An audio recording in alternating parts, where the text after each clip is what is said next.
우리가 지난 시간에 예수님의 그 부활에 대해서 이제 성경 말씀을 찾아보았고, 오늘은 조직신학 27째 시간, 우리 주 예수 그리스도에 대한 마지막 이제 공부가 되겠습니다.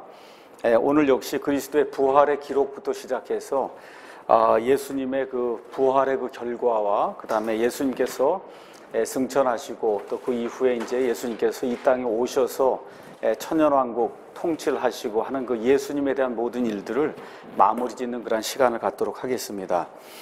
먼저 예수님의 그 부활에 대한 기록을 성경 말씀을 통해서 이제 살펴보면, 예수님께서 부활하신 이후에 빈 무덤만 남았다고 하는 그런 사실이 요한복음하고 마태복음에 이제 기록이 되어 있습니다. 그래서 요한복음 20장 1절에서 9절 가서 보시면 예수님의 친구들이 그분의 몸을 가져간 것이 아니라는 그와 같은 그 사실이 성경에 기록이 되어 있고, 또 마태복음 28장에 가서 보면 예수님의 원수들이 그분의 몸을 가져가지 않았다는 그런 사실이 그 안에 기록이 되어 있습니다. 오히려 이 그분의 원수들은 이 군사들에게 뇌물을 줘서, 그래서 자기들이 자고 있는 사이에 이 그분의 제자들이 와서 예수님의 몸을 훔쳐갔다, 이렇게 이제 거짓말을 하라고 이렇게 이야기할 정도로 예수님의 부활에 대한 그런 기록은 완벽하다, 우리가 이제 그렇게 이야기할 수가 있습니다. 또 하나, 제자들의 삶에서 부활 이전과 그 다음에 부활 이후의 삶이 확실하게 구분된다는 그런 사실을 통해 예수님의 그 부활이 진실이라고 하는 그런 사실을 알 수가 있습니다. 여러분 잘 아시다시피 시몬 베드로는 마태복음 26장 69절에서 74절에 예수님 보는 데서 예수님을 3번이나 부인했던 그와 같은 사람이에요.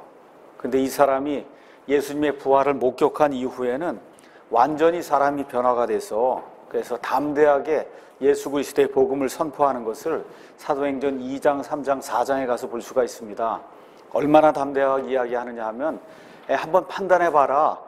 우리가 하나님의 말씀을 듣는 거하고 사람의 말 듣는 거하고 도대체 어느 게 옳으냐.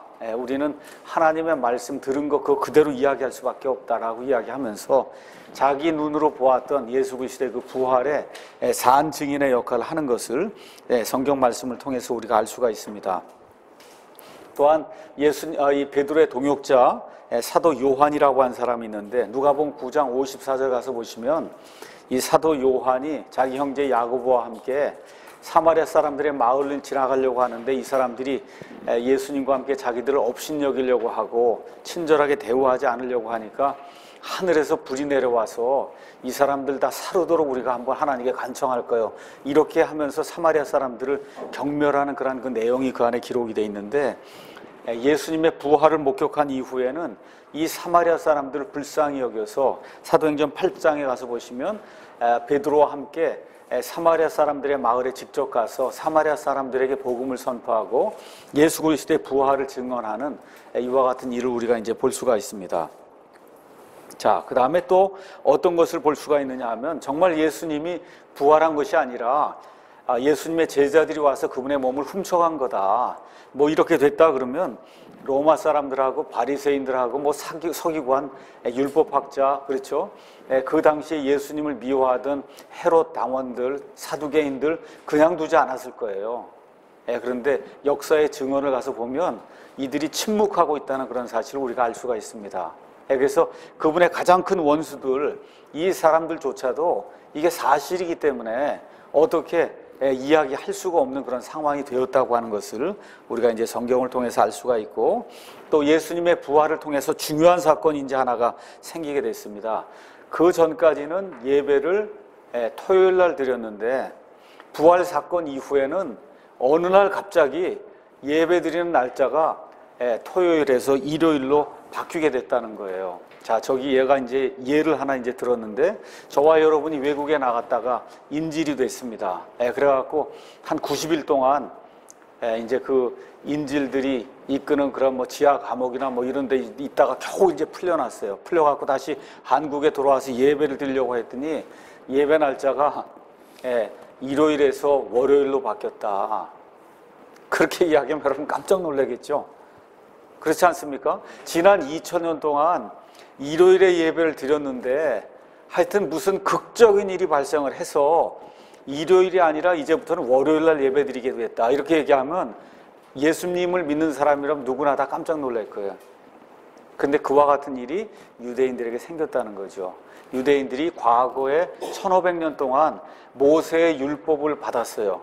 그래서 그 모세의 율법에 따라 안식일을 거룩하게 여기고 그 안식일 토요일 날 하나님께 예배를 드리는 그와 같은 일을 1500년 동안 하댔는데 예수님이 부활한 이후부터는 갑자기 유대인 제자들부터 시작해서 이제는 토요일 날 예배 드리는 게 아니라 일요일 날 예배 드리는 걸로 그렇게 모든 절차가 바뀌기 시작한 겁니다.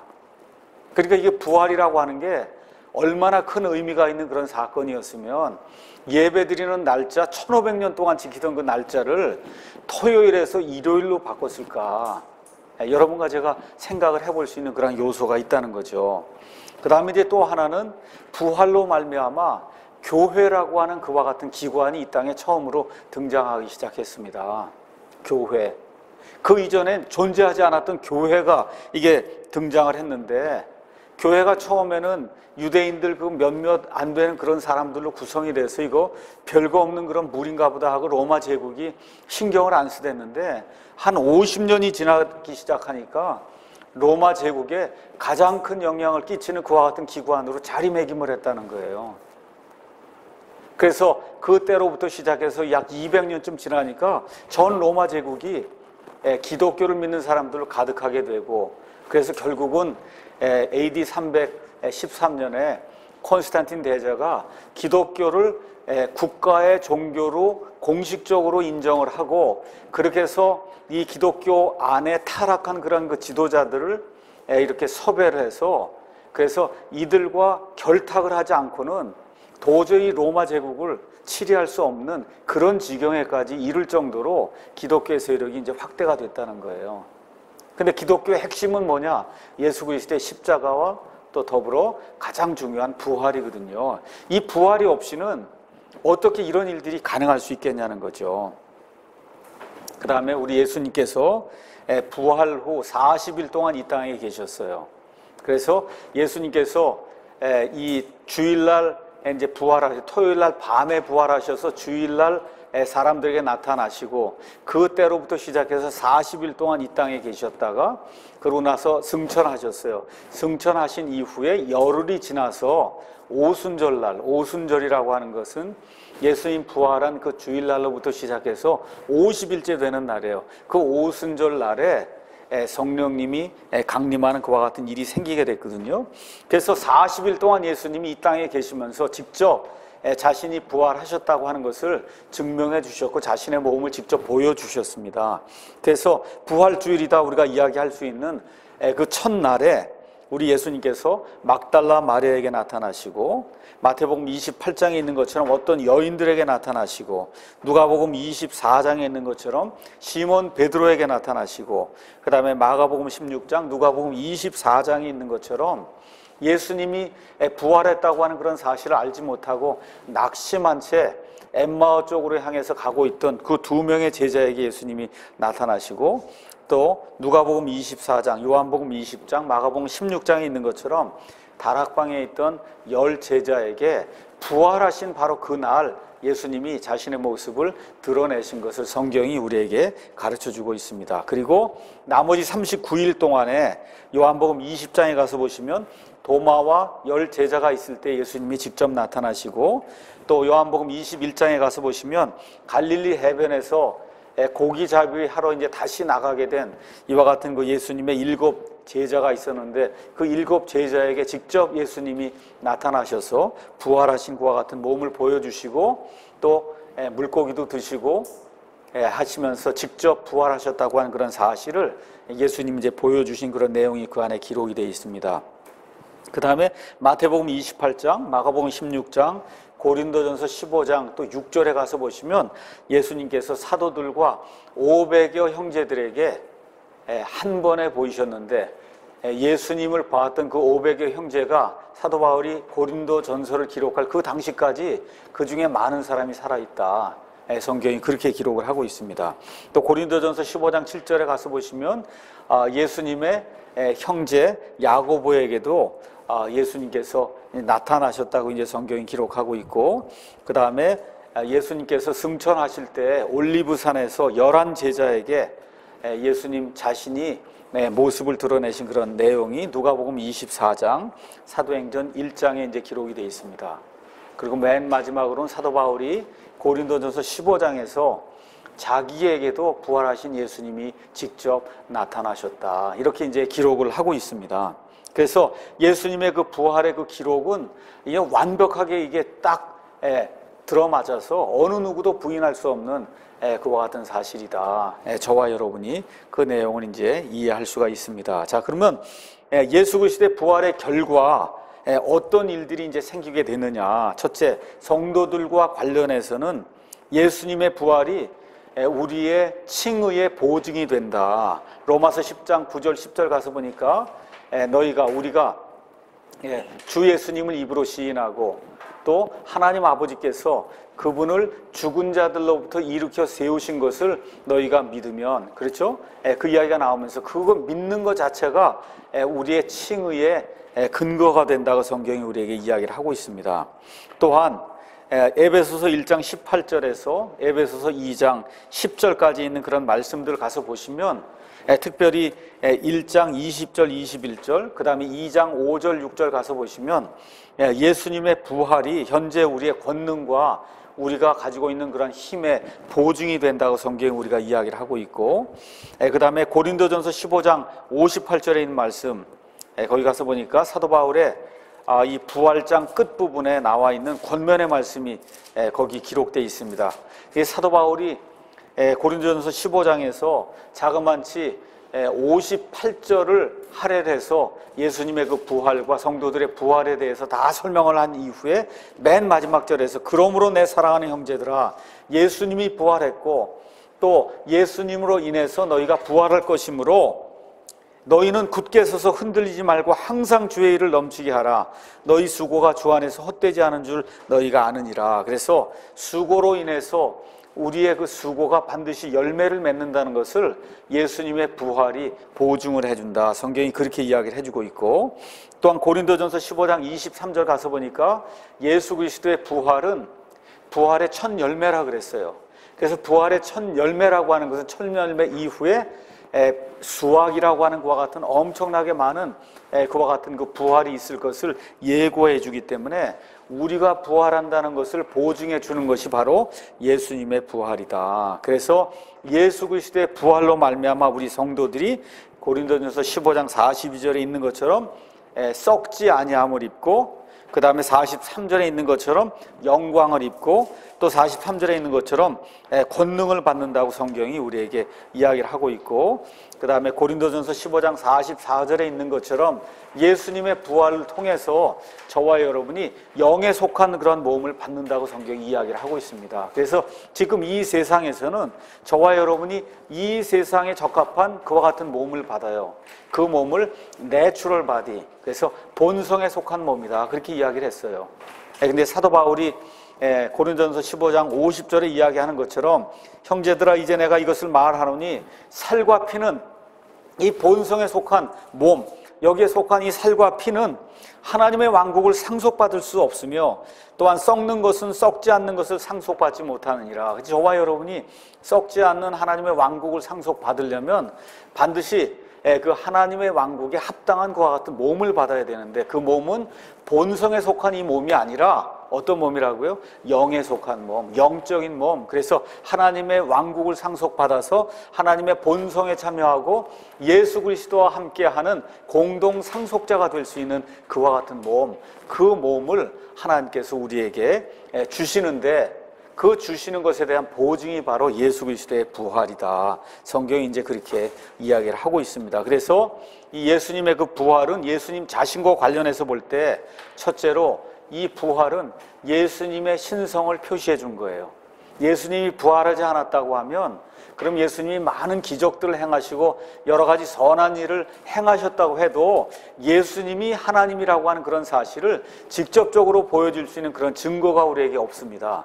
그래서 예수님이 죽은 자들 가운데서 부활하심으로 말미암아 인류의 가장 큰 적인 이 사망을 예수님이 패하셨을 뿐만 아니라 내가 이 사람이 죽어있는 이 사람들을 일으켜 세울 수 있는 그런 권능을 가진 그와 같은 하나님이라고 하는 신성의 존재라고 하는 것을 예수님이 스스로 입증해 보이셨다. 이제 성경이 그렇게 이야기를 하고 있고, 이 부활로 말미암아 예수님이 이 세상에 존재하던 모든 이름 중에 가장 큰 이름을 받는, 그와 같이 높임을 받는 그와 같은 계기가 되었다고 사도행전 5장 30, 31절, 빌립보서 2장 9절에서 11절이 우리에게 이야기를 하고 있습니다. 그래서 예수님이 부활하심으로 말미암아 교회라고 하는 그와 같은 기관이 이제 형성이 됐는데, 그 교회에 머리가 되시는 그와 같은 일이 생겼다는 거, 이거 중요한 말씀이기 때문에 성경 말씀을 잠깐 보도록 하겠습니다.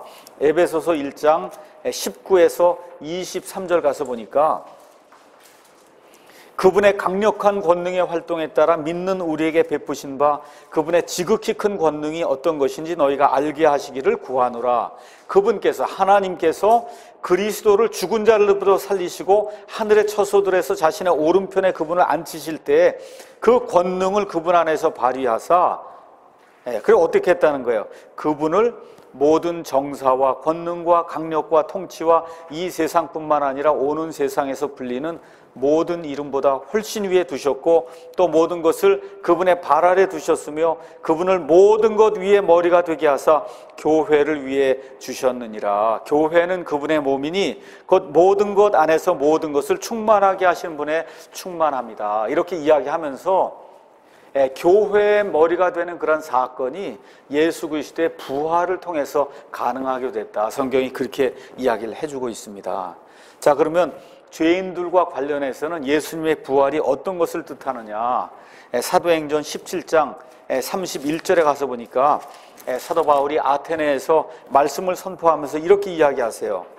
뭐라고 말씀하시냐면, 이는 그분께서, 하나님 아버지께서 한 날을 정하사 그날에 자신이 정하신 그 사람을 통하여 세상을 의로 심판하실 것이기 때문이다. 이렇게 돼 있고, 그분께서, 하나님께서 그 사람을 죽은 자들로부터 살리심으로써 모든 사람들에게 그 일에 대한 확신을 주셨느니라. 하나님께서 마지막에 한 날을 정하셔서 예수 그리스도를 통해서 온 세상을 심판하신다는 거예요. 그걸 뭐를 통해서 할 수 있느냐? 예수님의 부활을 통해서 할 수 있다.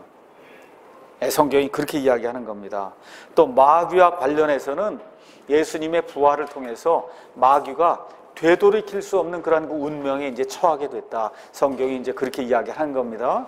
지난 한 6,000년 동안 사망이라고 하는 이런 무기를 가지고 남녀노소 빈부귀천 뭐 할 거 없이 하여튼 마귀가 이 사람들을 위협해갖고 이 죽음의 이 권세 아래로 다 굴복하도록 그렇게 만들었는데, 예수님이 그 사망 권세를 이기고 부활하심으로써 마귀가 더 이상 그와 같은 권세를 부릴 수 없도록, 그래서 마귀의 운명이 완전히 결정이 되도록 결정타를 먹인 이와 같은 일이 예수 그리스도의 부활이다. 성경이 그렇게 이야기를 하고 있습니다. 또 아까 말씀드린 것처럼 유대인들의 안식일이 이제 일요일로 바뀌면서, 그러니까 다시 말씀드리면 예배드리는 날이 안식일에서 토요일에서 일요일로 바뀌면서 그 이후에 예수님 안에 들어온 모든 사람들은 그날을 주의 날, 주일 이렇게 이제 지키면서 모든 그 예배하는 그런 날이 이날로 전 세계적으로 통일이 되는 그런 일이 생겼어요. 사도행전 20장 7절,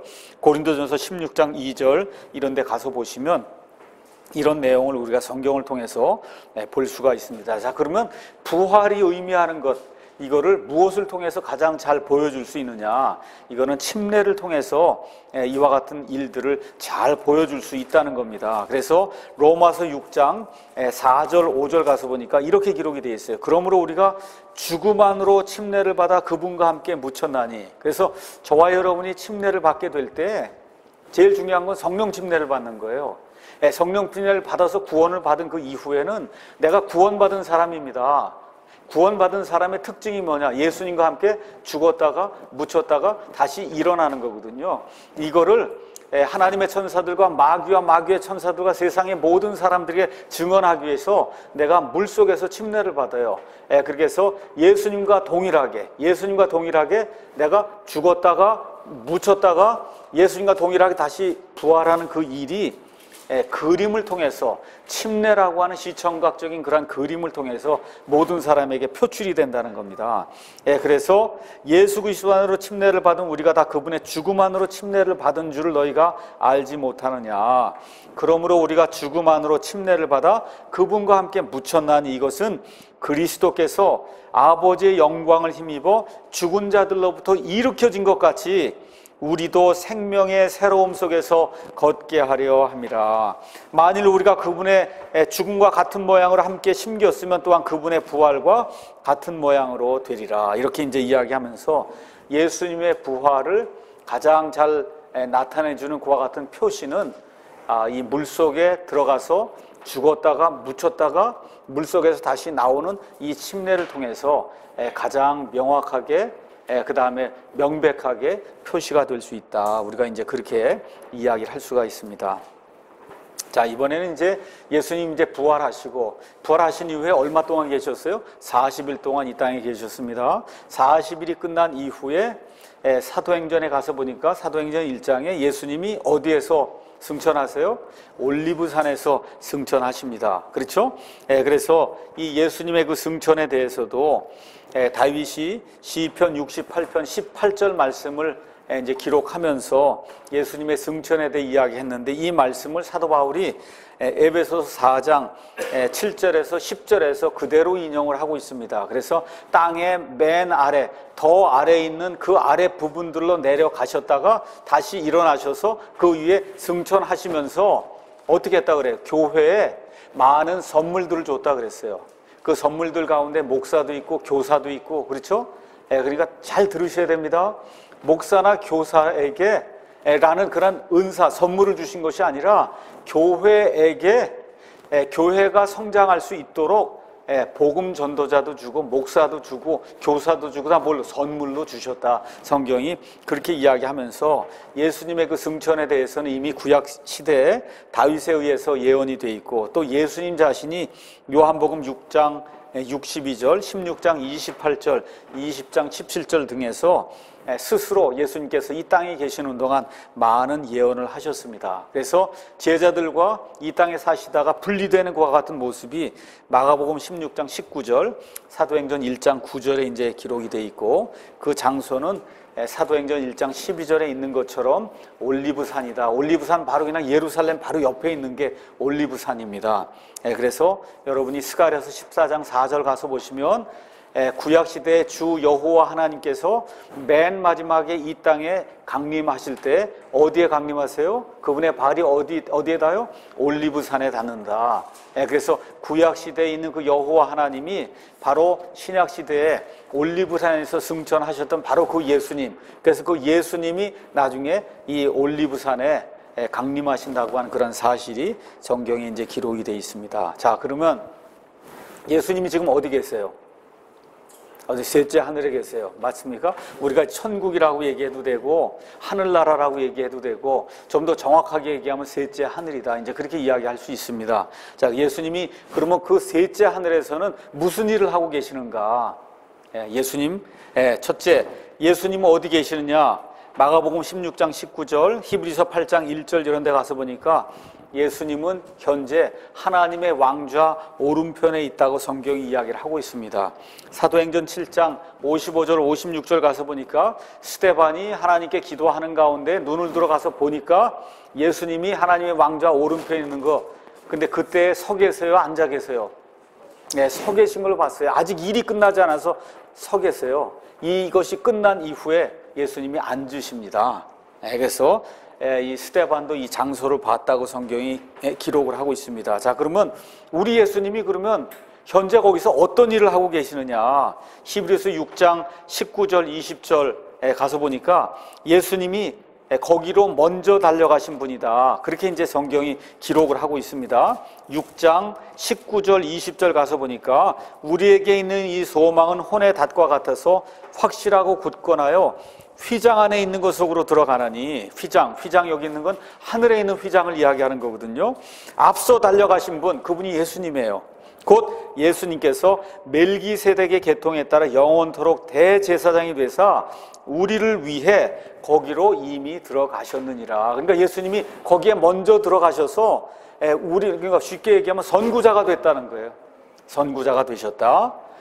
그 다음에 거기서 어떤 일들을 하시냐. 요한복음 14장 2절에 있는 것처럼 우리를 위해서 처소를 예비하게 계시고, 또 에베소서 4장 10절에서 14절에 있는 것처럼 예수님을 따르는 자들에게 영적인 선물들, 목사, 교사, 복음 전도자, 이런 사람들을 예비해서 예수님이 주신다는 거예요.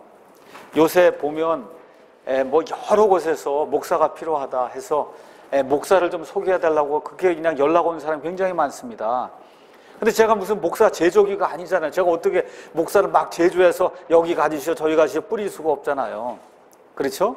목사든 복음 전도자든 교사든 여기 나오는 그런 교사는 주일학교 아이들 가르치는 그런 교사가 아니에요. 교회에서 목사와 더불어 성도들을 가르치는 그 사람을 교사라고 얘기하는데, 이런 거는 제가 만들어낼 수 있는 이와 같은 생산물이 아닙니다. 하나님이 보내주셔야 돼요.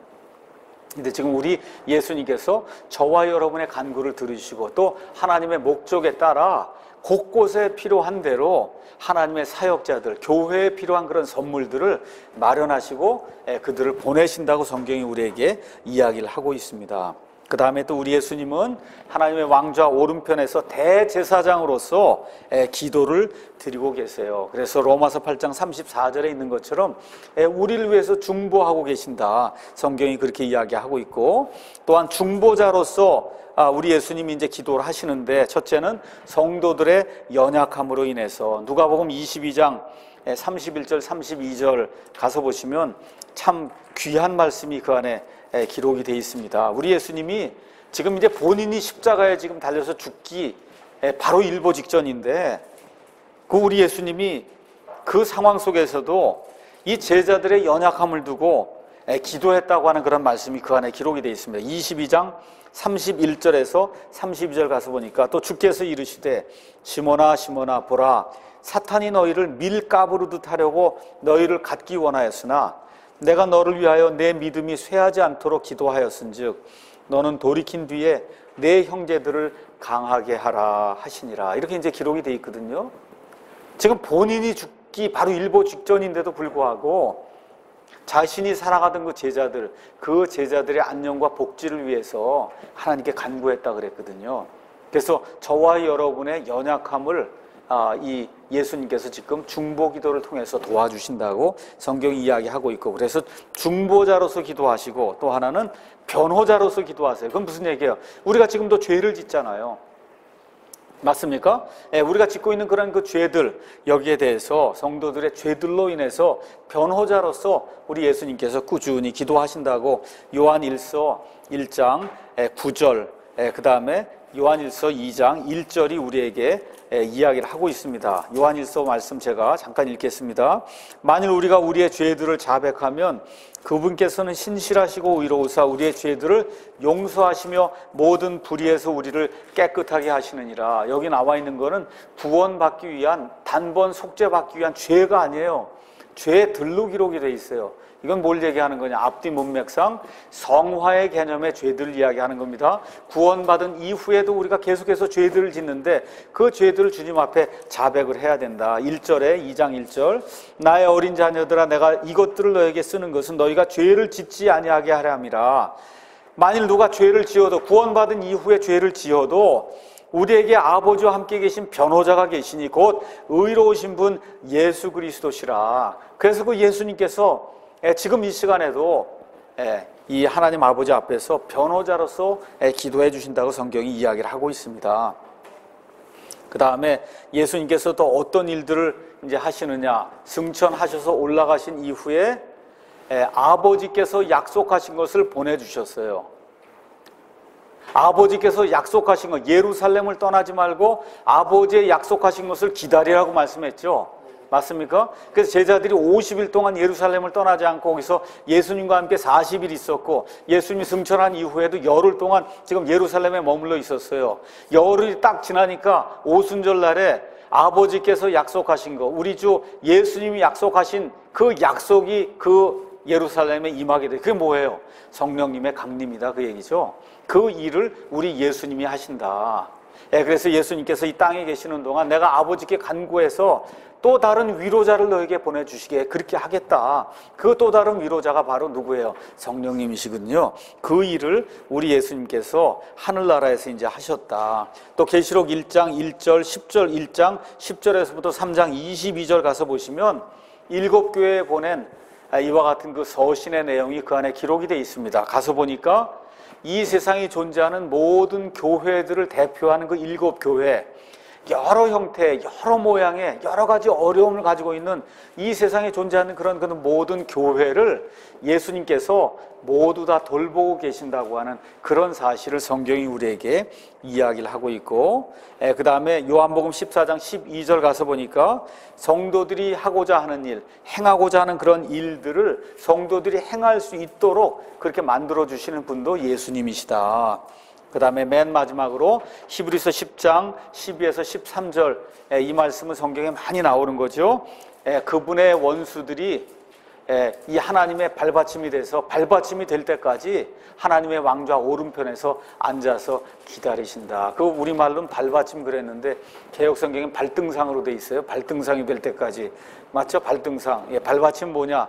다 아시다시피 과거에는 왕과 왕이 싸운단 말이에요. 싸우다가 한 왕이 지면은 그럼 어떻게 해요? 이 왕을 끌어다가 이 이긴 왕이 자기의 왕좌에 딱 앉고는 이 사람을 철퍼덕하고 꿇어 엎혀갖고 완전히 엎드려 뻗치게 해서 그 위에다가 발을 딱 놓고 이렇게 앉으면 그러면 이건 꼼짝 못하고 죽는 게 되는 거지. 이게 발받침이에요.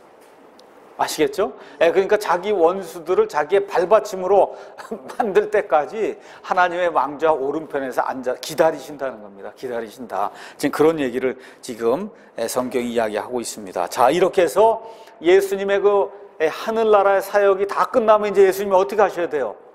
어떻게 하셔야 돼요? 이 땅에 재림하셔야 됩니다. 맞습니까? 이 땅에 이제 재림하셔야 돼요.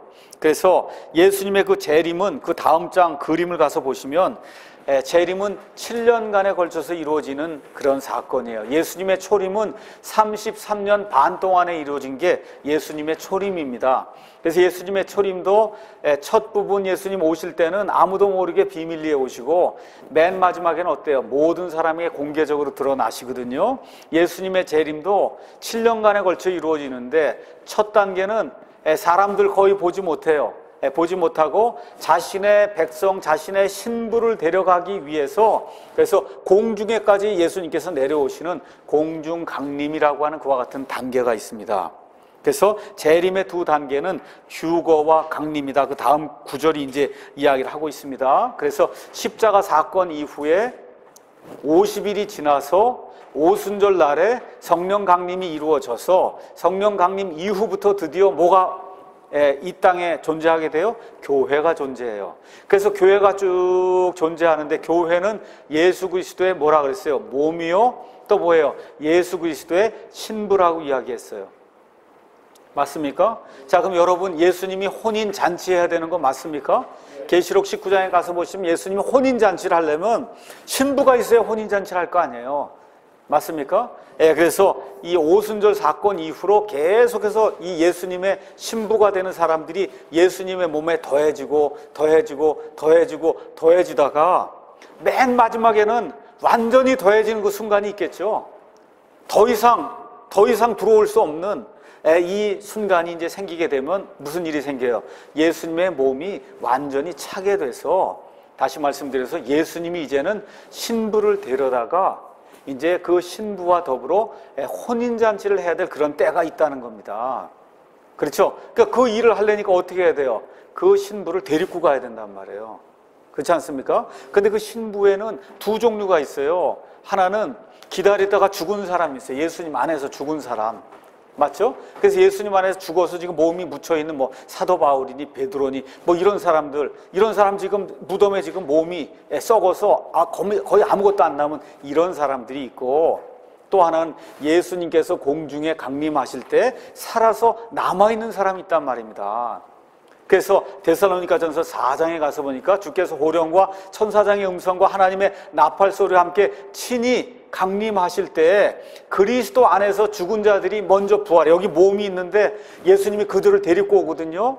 그렇죠? 영과 그 다음에 혼과 어떤 중간 단계 몸을 가지고 있는 그 사람들 데리고 오면 이게 딱 일어나면 어떻게 돼요? 이 영과 혼과 이 살아서 부활한 이 몸이 딱 결합이 되면 그 순간에 영화로운 몸으로 완전히 바뀌게 되고, 바로 그 일이 일어남과 동시에 살아서 남아있는 우리도 영과 그 다음에 육과 그 다음에 혼이 영화롭게, 그래서 몸이 영화롭게 변하면서 그래서 영원히 죽지 않는 그런 몸으로 변하는 그런 일이 생긴다. 이거를 우리가 휴거 부활이다. 성경이 그렇게 이야기를 하고 있는 겁니다. 그래서 휴거 부활이 돼서 신부가 올라가게 되면 신부는 정결하게 되기 위해서 어떤 일들이 이제 거치냐면 그리스도의 심판석 앞에서 자기가 믿은 이후에 행했던 그런 모든 일들에 대해서 하나님 앞에서, 예수님 앞에서 일일이 회개 보고하는 그런 일이 이제 생기게 되고, 그걸 통해서 보상의 심판을 다 받게 되고, 그 보상의 심판이 다 이제 끝나게 되면 드디어 혼인 잔치가 이루어지게 되고 혼인 만찬이 이제 이루어진다. 성경이 그렇게 이야기를 합니다. 그럼 이게 다 끝나면 이제 어떻게 해야 돼요? 자기 신부를 데리고 이 땅에 와서 모든 사람들에게 보여주는 그와 같은 일이 있어야 되거든요. 그걸 우리가 예수님의 지상 강림이다. 이 지상 강림이 올리브산에서 이루어진다. 성경이 그렇게 이야기를 하는 겁니다.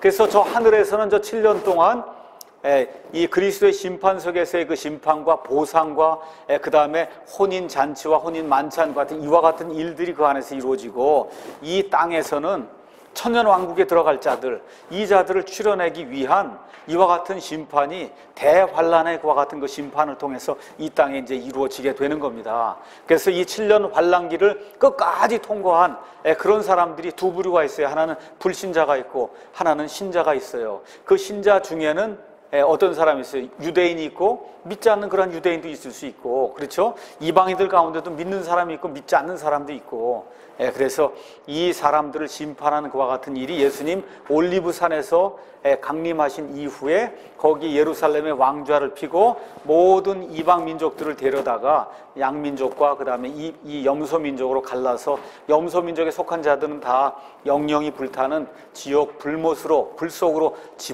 들여보내고, 그 다음에 예수님을 믿고 끝까지 이 환란기를 통과한 그 유대인들과 또 예수님을 믿는 그런 그 믿음을 가지고 이 유대인들을 보호해 줬던 그와 같은 양민족들, 이 사람들이 살아서 아버지께서 창세전부터 마련해 놓으신 그 왕국에 들어가는 그와 같은 놀라운 복을 받게 된다. 성경이 그렇게 이제 이야기를 하는 겁니다. 자, 그래서 이와 같은 일이 생기게 될 때, 예수님이 지상에 강림하게 될 때 땅에는 궁극적으로 우리가 아마겟돈 전쟁이라고 하는 그와 같은 전쟁이 이 땅에 이제 생기게 됩니다. 그래서 이 아마겟돈 전쟁을 통해서 우리 예수님께서 마귀와 그의 무리들을 완전히 섬멸하시고, 그 다음에 이 이방 민족들을 갈라서 심판하시고, 그 다음에 우리 예수님이 철장을 가지고, 철장이라는 건 쇠막대기예요. 쇠막대기를 가지고 이 온 세상을 다스리시는 그와 같은 일이 성경에 이제 기록이 되어 있습니다. 자, 그 다음에 이제 나오는 내용이 마지막으로 예수님의 천년왕국 통치, 이렇게 이제 기록이 되어 있습니다. 예수님의 천년왕국 통치는 구약 성경의 가장 핵심 주제예요. 그러니까 성경에 두 가지 주제를 들어라 그렇게 얘기하면 왕국과 교회예요. 왕국. 에덴 동산을 세우시면서부터 하나님이 이 땅에 이루고자 하신 게 뭐예요? 그게 왕국이에요. 왕국. 근데 사람의 죄로 인해서, 마귀의 유혹으로 인해서 사람이 이 왕국을 건설하시려고 한 하나님의 계획을 사람이 망가뜨렸어요. 그래서 에덴 동산에서 하나님이 이루고자 하는 그런 일이 적어도 한 6,000년 이상 그 일이 연기가 되게 됐습니다. 근데 하나님이 하시고자 하는 그 일을 하지 못하면 하나님이 아니거든요. 그렇죠? 그렇기 때문에 하나님이 에덴 동산에서 처음에 하시고자 했던 그 일, 완벽한 것을 이 땅에 이루고자 하시는 그 일을 하나님이 천년 동안 하시는 그때가 천년 왕국의 때예요. 그래서 이 천년 왕국의 때는 예수님의 재림하고 상관이 있습니다. 구약 성경 전체적인 주제가 천년 왕국, 메시아 왕국, 메시아가 와서 하나님의 뜻을 이루는 것, 이게 구약 성경 전체의 핵심 주제고, 특별히 이사야서 이후에 나오는 대언서의 핵심 주제를 들어라. 그건 하나님의 왕국의 건설입니다.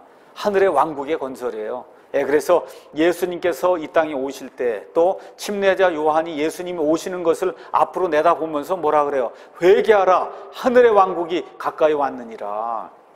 그래서 예수님이 이 땅에 세우고자 하셨던 것도 하늘의 왕국, 천년왕국이에요. 그 왕국이, 이스라엘 백성이 그 왕국을 거절함으로 말미암아 마태복음 23장에 있는 것처럼 주의 이름으로 오시는 이여 하고 너희가 나를 받아들이기 전까지는 다시는 결코 너희가 나를 보지 못하리라. 이렇게 되면서 그 왕국이 연기가 됐고, 그래서 재림의 때에는 온 이스라엘, 믿음을 가진 그런 이스라엘이 회개하고 온 백성이 하나님을 찾게 될 때 이 메시아가 재림을 하면서 구약시대에 이루고자 했던 그런 모든 메시아에 대한 그런 약속들이 문자 그대로 이루어지는 그런 때가 이루어진다는 겁니다.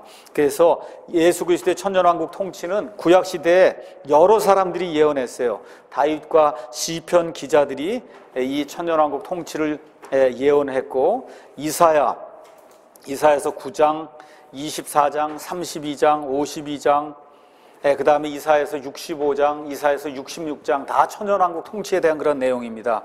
미가서 4장, 미가서 5장, 여러분 요엘서 우리 가서 보시면 알겠지만 요엘도 처음부터 끝까지 다 이 천년왕국의 도래, 주의 날의 도래, 특별히 요엘서 3장 가서 보시면은 왕국이 임하는 그런 내용이 자세히 기록이 되어 있고, 양과 그 다음에 염소 민족에 대한 그런 심판이 요엘서 3장에 가서 보시면 여호사밧 골짜기에서 이루어진다고 거기에 분명히 또 그렇게 기록이 되어 있습니다. 그 다음에 다니엘 가서 보시면 다니엘서 2장을 통해서 느부갓네살의 그 신상의 꿈을 통해서 무슨 왕국이 있어요? 바빌론 왕국, 그 다음에 메데 페르시아 왕국, 그 다음에 그리스 왕국, 로마 왕국, 그 다음에 맨 마지막에 돌 왕국이 세워지죠. 이 돌, 사람의 손으로 하지 아니한 이 돌이 떠서 이 사람들이 만들어 놓았던 이 신상을 완전히 파멸시키고, 그러고서 돌 왕국을 세우는 그런 일이 나오게 돼요. 이때가 바로 하늘의 하나님께서 땅에 하늘의 왕국을 세우는 그때다. 이때가 바로 천년왕국의 때다. 다니엘서 2장, 다니엘서 7장, 다니엘서 9장, 다니엘서 12장 이런 데 계속해서 말씀하고 있고, 예레미야 23장, 예레미야 31장, 32장, 33장 계속해서 천년왕국에 대해서 이야기를 하고 있고, 신약성경으로 넘어와서는 누가복음 1장 32절, 33절에 천사 가브리엘이 예수님이 하실 그 일이 바로 왕국을 이루는 그런 일이다 분명하게 이제 이야기를 하고 있고, 침례자 요한도 예수님 앞에 가서 이 하나님의 왕국, 하늘의 왕국을 예비하기 위해서 앞으로 달려갔던 그런 사람이라고 성경이 우리에게 이야기를 해주고 있고, 예수님 자신도 내가 왕국을 세우러 왔다, 이스라엘의 왕국을 주러 왔다. 부활하신 그 이후에도 이 사도들이 원했던 게 뭐예요? 예수님 이제 부활하셨으니까 이제야말로 이스라엘의 주님께서 말씀하셨던 그 왕국을 이제야말로 이제 회복시켜줘야 되지 않습니까? 사도행전 1장에 그 얘기하죠. 왕국 그렇게 얘기하는 거예요. 계속해서 사도행전 15장에서 주의 형제 야고보 역시 왕국의, 이 천년 왕국의 이런 모든 일들에 대해서 이제 이야기하고 있고, 그 다음에 베드로 같은 경우에 사도행전 3장 19절에서 21절에 아주 분명하게 이야기를 하고 있습니다. 사도행전 거기 가서 보니까 뭐라고 이제 기록이 되어 있냐? 사도행전 3장에 너희 이스라엘 백성이 회개하고 돌이키기만 하면, 그런즉 너희는 회개하고 회심하라. 그렇게만 하면 새롭게 하는 때가 주의 앞으로부터 이를 때에 너희 죄들이 말소될 것이요 또 그분께서 예수 그리스도 곧 너에게 미리 선포된 분을 보내시리라. 이분은 이미 대언자들을 통해서 너희 조상들에게 이미 알려진 분이고 하나님이 준비한 분이다. 또 사도 바울이 로마서 8장 16절에서 23절에 하나님의 아들들이 나타나는 그때, 이때가 하나님의 왕국이 이루어지는 그런 때다. 로마서 15장 11절 12절에서도 사도 바울이 그와 같은 일들을 성경을 통해서 우리에게 알려주고 있습니다. 그래서 왕국은 너무나 중요한 그와 같은 성경의 핵심 주제고, 그 다음에 예수님이 이 땅에서 맨 마지막에 이루셔야 될 게 왕국이에요. 맞습니까?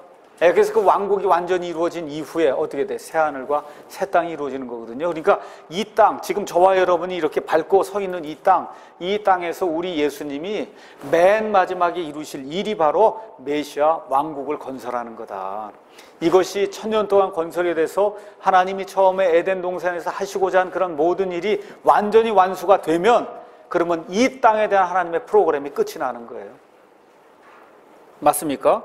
그래서 여기 73쪽에 있는 만물의 회복 그 그림을 가서 보니까 맨 마지막에 천년왕국의 땅이 이제 나오게 되고, 그렇죠? 그리고 그때 새 예루살렘은 저 위에 있는 것으로 이제 나오게 되고, 하나님께서 어떤 방식으로든 이 땅을 정화시킨다고, 불로 정화시킨다 그랬어요. 이 불로 정화시킨 그 이후에 새하늘과 새 땅이 되고, 예루살렘이 저 하늘에서 밑으로 이렇게 내려와서 어떤 사람들이 얘기하는 것처럼 아마 달이나 아니면 어떤 인공위성처럼 같이 돌지 않겠느냐, 뭐 이렇게 이제 이야기하는 그런 사람들도 있습니다. 그래서 사도행전 3장 19절에서 21절, 또 베드로서 3장 12절에서 13절, 하나님의 날이 오는 것을 기다리고 서두르라. 그날에 하늘들이 불이부터 해체되고 원소들도 뜨거운 열로 녹으려니와, 그럼에도 불구하고 우리는 그분의 약속에 따라 의가 거하는 새 하늘들과 새 땅을 기다리는도다. 이렇게 이제 이야기를 하고 있습니다. 자, 그래서 이 천년왕국의 때가 되면 저 이스라엘이 있는 저 팔레스타인 땅이 세계의 중심지가 되고, 바로 그때 이 세상에 존재하는 모든 민족들이 1년에 한 차례든 하여튼 정해진 때에 장막절을 지키러 반드시 올라와야 된다고 스가랴서 14장이 이야기를 하고 있어요. 장막절을 지키지 않는 민족에게 하나님이 비를 내려주지 않고 저주하겠다. 또 이 천년왕국의 때에는 에스겔서 40장에서 48장에 있는 것처럼 성전도 있고 제사장도 있고 레위 사람도 있고, 그 안에서 모두 해요. 짐승도 갖다 희생예물로 드리는 그와 같은 일이 발생을 합니다. 많은 사람들이 또 그 얘기를 합니다. 특별히 장로교인들 그 얘기를 해요. 아니, 예수님이 십자가에서 다 죽었는데 무슨 희생이 또 필요하냐. 제가 얘기하는 게 아니라 성경이 얘기하는 거예요. 성경이 한다 그러면 그래 믿어야 되는 거예요. 성경이 성전도 있고 제사장도 있고 레위 사람도 있고 희생예물도 드린다고 이 에스겔서 40에서 48장 얘기하고 말라기 3장에서 레위 사람들 얘기하고 다 얘기하기 때문에 있는 거예요. 그럼 왜 있어야 될까? 있는 건 사실이니까 왜 있어야 되겠어요? 지금 저와 여러분 주의 만찬 행하시죠? 주의 만찬을 행하면서 예수님께서 십자가에서 저와 여러분을 위해서 피를 흘리시고 살이 찢어지는 것 같은 아픔을 당한 걸 기념하면서 지금 지키죠? 맞습니까? 천년왕국에서도 마찬가지예요. 천년왕국에서도 우리 예수님께서 십자가에서 달려 죽으신 그 일을 지금은 우리는 주의 만찬을 통해서 그걸 기념하고 있고, 아시겠죠? 천년왕국에서는 실질적인 그런 짐승을 드리면서 그 짐승을 드리는 걸 통해서 뭐를 기억해요?